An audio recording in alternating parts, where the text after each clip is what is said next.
अच्छा सर, मेरा नेक्स्ट जो क्वेश्चन होगा वो इसी से रिलेटेड के जो आपने ग्रीक हिस्ट्री का ज़िक्र किया और सारे उसके जो फिलोसोफर थे उनका आपने बताया कि वो किस तरीके से अवाम के अंदर जमहूरियत और उन्होंने एक पूरा सिनेरियो पेश किया और अभी तक उसका एक इम्पैक्ट जब हम देखते हैं, तो अगर इसके हम फिलोसफिकल एस्पेक्ट्स पे देखें और उसका जो असर है अब तक और उसके जो नताइज हैं या उसके जो मुज़मरात हैं, उसको अगर हम उसको अगर क्रिटिकल वे में या उसको हम एक तकाबली जायज़ा लें, तो फिर आप उसको कैसे देखते हैं फिलोसफिकल बट एस्पेक्ट? देखिए, it's evolutionary process primarily. Ji, ji.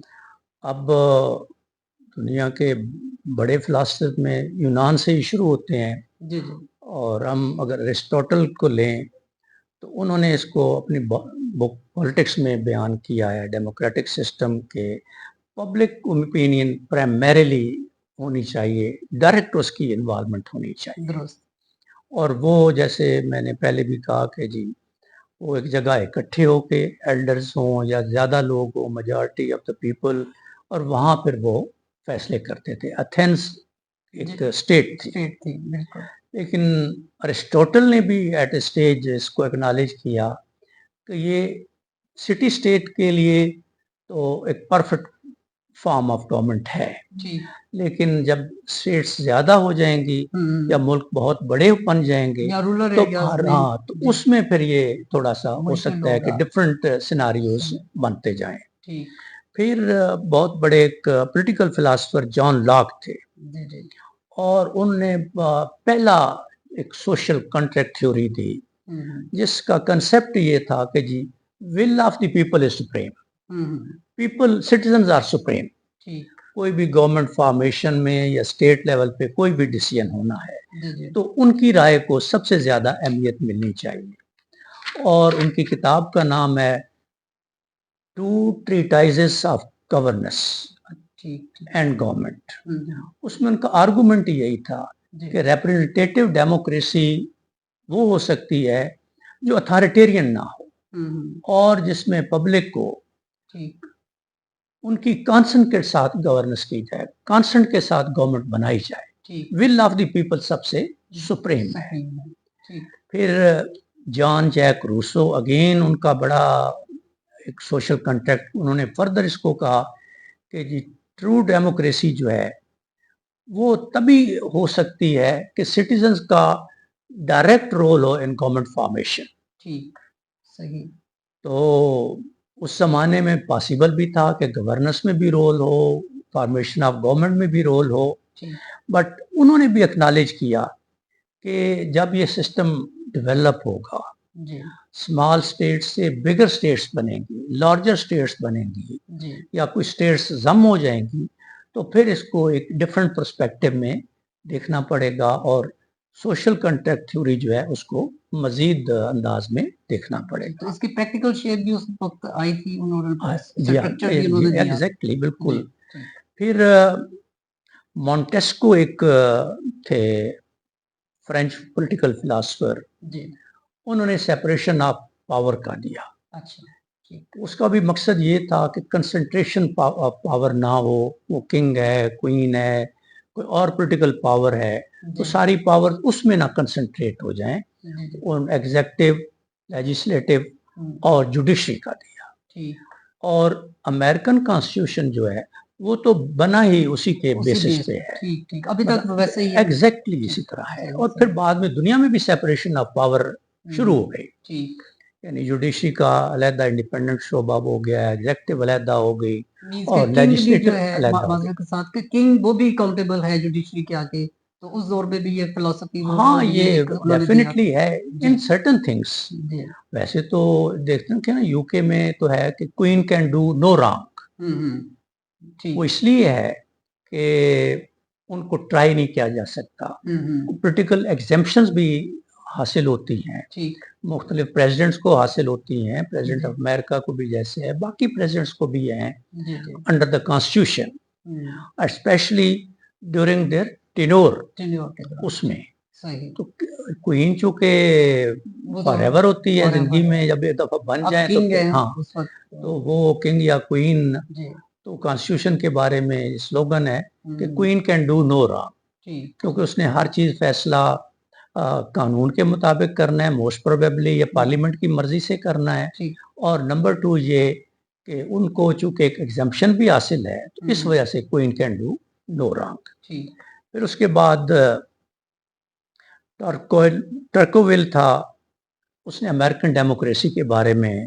Democracy in America के बारे में इसी कंसेप्ट को आगे बढ़ाया। अच्छा, वो कहाँ और से उनका ताल्लुक था? वो वो किस कंट्री से थे? वो भी फ्रांस का था फ्रांस के थे, ठीक, कि ठीक, जी ये इसमें सेपरेशन ऑफ पावर के साथ साथ जो सिविल एंगेजमेंट है सोसाइटी के साथ, पब्लिक के साथ, गवर्नमेंट की, एग्जीक्यूटिव की, उसको बढ़ाया जाए और डिसेंट्रलाइजेशन ऑफ पावर की जाए ठीक, इन ट्रू सेंस, जो सही, कंसेप्ट ऑलरेडी एक आ चुका था। ठीक, और इससे फायदा ये होगा कि टिरनी ऑफ द मेजॉरिटी नहीं होगी, ठीक, कि मेजॉरिटी अगर एक वोट की भी है तो वो अपने डिसीजंस थोप ना दें।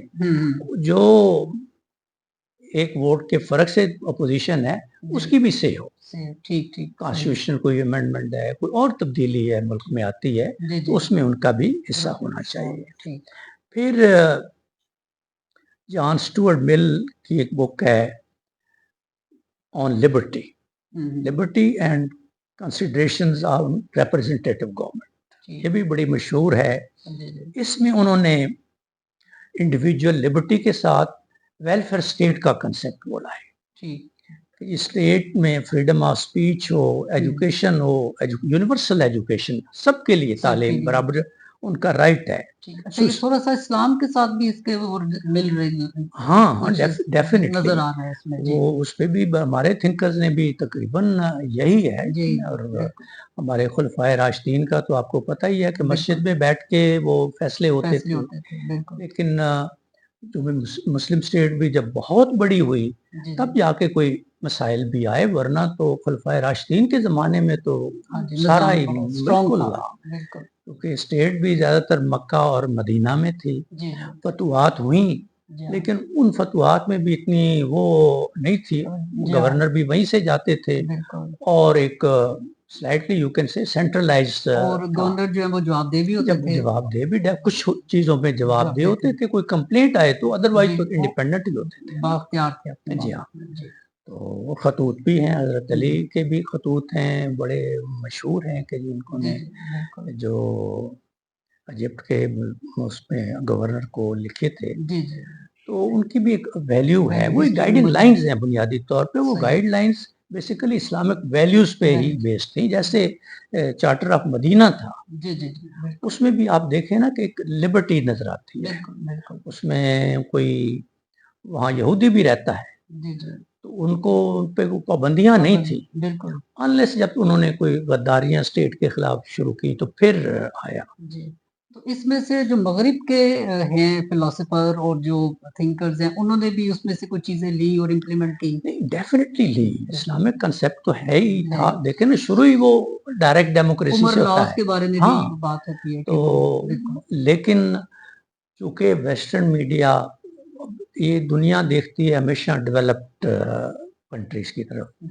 जब इस्लामिक तहजीब का या कुरानों की ज़माना था तो आप देखें कि तमाम यूरोप के जितने भी मैथमेटिशियंस थे, साइंटिस्ट थे, वो सारे दाढ़ियाँ उन्होंने रखी होती थी और वहाँ आके रिसर्च करते थे।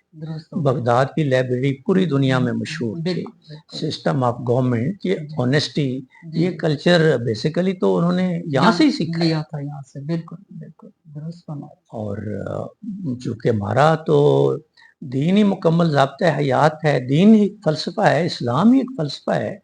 Quran Majeed is a book of philosophy of Muslims कि उनका क्या राय अमल क्या होना चाहिए। तो इसी से उन्होंने किए हैं। और अब तो ये पॉलिटिकल फिलॉसफी से भी आगे, अब तो साइंटिफिक भी जितनी हो रही है वो अक्सर लोग कंसिडर करते हैं कुरान पाक से नहीं, कुरान पाक की रिसर्च से या कुरान पाक की तफसीर से वो उनको अपना सर्टिफाई करते हैं। बिल्कुल मुख्तलिफ शोबों में उनको मालूमात मिलती हैं वहाँ चाहे वो तिब्ब हो या कोई भी। बिल्कुल बिल्कुल बिल्कुल, तो उसमें तो कोई शक नहीं है।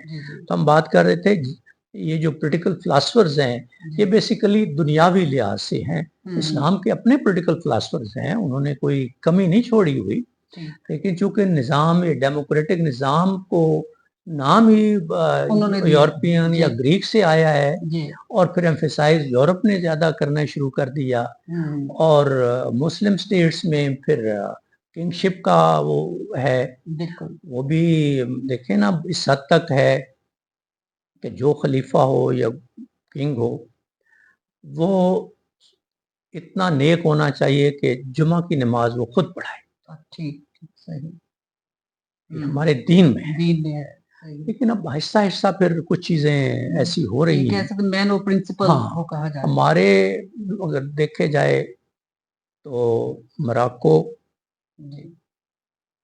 और इंडोनेशिया एंड मलेशिया, ये मेरी नजर राय है कि इन 3 मुल्कों ने वेस्टर्न और इस्लामिक कॉन्स्टिट्यूशन उनको अच्छा ब्लेंड कर लिया है। कॉन्स्टिट्यूशन की हद तक वो उसी तरह की आज़ादियां हैं, डेमोक्रेसी भी है और इस्लामिक वैल्यूज भी हैं, और स्पेशली और आई थिंक ये आइडियल यही है। और मलेशियंस अच्छे मुसलमान हैं और उनको लीडरशिप भी अच्छी मिली है, तो वो दोनों को उन्होंने बैलेंस किया हुआ है। मतलब वेस्टर्न डेवलपमेंट से भी आंखें बंद नहीं की हैं और अपने दीन को, कुरान को, रसूल को, ट्रेडिशंस को, सबको वो मानते भी हैं और अमल भी करते हैं। बाकी बहुत ज्यादा ट्रेडिशंस के लिहाज से बिल्कुल। तो इसी तरह चूंकि हम वेस्टर्न स्कॉलर्स की तरफ अभी देख रहे हैं, कार्ल मार्क्स का बड़ा नाम है। अब देखें ना, अगर देखा तो जाए तो स्टेटलेस सोसाइटी का उनका है कि कंसंट्रेशन ऑफ पावर ना हो, कैपिटलिज्म ना हो। कैपिटलिज्म को वो नापसंद करता था क्योंकि ये फिर अथॉरिटेरियन बन जाता है। और इसी तरह इस्लाम में भी अगर लोग ज़कात दें, सदका दें, तो कंसंट्रेशन ऑफ वेल्थ तो नहीं हो सकती, इंडिविजुअली कंसंट्रेशन ऑफ वेल्थ नहीं हो सकती है। और गरीब कोई इस्लामी रियासत में नहीं होता था।